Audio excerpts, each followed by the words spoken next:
Alright, on this faceplate for this water jacket, the customer say that it stopped peeing through the telltale tube, and in there, well, you see it, but right there, there's a little piece of rubber stuck in there. Let's see if we can get that removed. Can't really see it, but there you go. So there's a piece of rubber right there.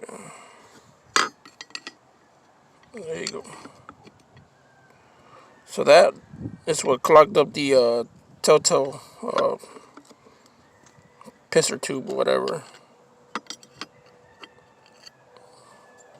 So now it should be pissing hard all over again, but that right there is the cause. So this was supposed to be part 3, but now we're gonna go part 4. Part 4.